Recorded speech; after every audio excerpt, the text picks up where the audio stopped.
Well, the 2016-17 OHL season upon us, and Morris, it's good to see that you got a haircut for a little video here. Well, I got them all cut because it doesn't take very long. Seriously, the OHL season's upon us again, and the London Knights are going to win again, like they always do, because that's what they do, and people expect it of them. Put money on it. Can you bet on the OHL? You can't bet on the OHL. I'm sure you probably can somewhere, but they're going to win again because, everybody expects them to. Well, yeah, that's high expectations. They're used to that. When you go to 4 out of 5 years, and they're built to win again this year. A lot of questions though. Mitch Marner, Matthew Tkachuk. We've been through this before, where you don't know if these guys are coming back. Bo Horvat, Ole Mata.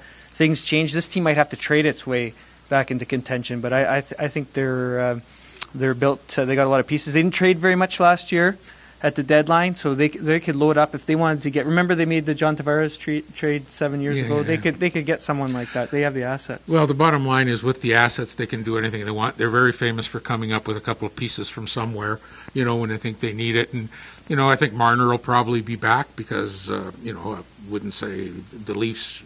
He's not going to make a difference between the Leafs winning or losing, and I think he can make a huge difference between the Knights winning or losing. So I think he'll probably be back. I don't expect Matthew Tkachuk will be back, and I just think that their first loss to Sarnia really doesn't mean anything. In fact, the first month won't mean very much, because that's when they'll be setting up all their all their ducks to see what they have going the rest of the season. And to me, they have far too many connections. They have far too much access to players to really not be competitive to the point where they could win a Memorial Cup again. Okay, and Dale Hunter's teams traditionally get better as he develops the kids. They get better as the season goes on, so you can't discount that. It's not just about the talent on paper. These guys get better, and they can handle the pressure. They proved they can handle the pressure because, for the past couple of years, they've always had teams that are supposed to win. So pressure doesn't faze them. They've been to Memorial Cups. They've been to OHL championships. They always seem to do really well. And,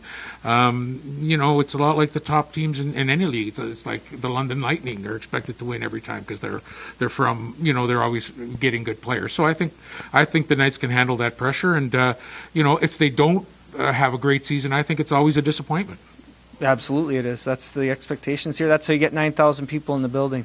Around the league, I hear from NHL sources, the scouts that cover this league and follow these guys, that 6 of the 8 best teams will be from the Western Conference, which is no surprise. Will we ever see this change? They get the London Knights are going to have half a team of Americans. The other teams around here getting Americans. The eastern side, they don't get as many Americans. The guys won't show up. They want to play around the border here in Michigan. So I don't think that's ever going to change. Mississauga's pretty good. They're a contender over on this side. Windsor's got the Memorial Cup, so even if they start off and they don't look very good, that Warren Reichel's going to find somebody. He's going to find somebody. That's what they do over there, right? He's built for this year, and London's good. I think we can expect.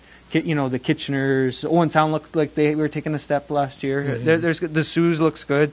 Well, I think the one thing that proves that last year there was supposed to be a pretty strong the East was supposed to have a couple of strong teams, and it turned out in the end that they weren't that good when you put them in against the Knights or against the Western Division guys. So I think the power is going to be here again, and not surprisingly, the London Knights will be at the very top of it. Okay, and you look around the league. Who's going to be the best player in the league? You got to look. We got to wait, right? We'll probably have to wait till January because we don't know if Dylan Strome, Mitch Marner, who's coming back. Pavel Zacha in Sarnia. We don't know who's coming back, and that's going to be that's going to turn. A scout told me today that's going to turn everything on its head when we find out.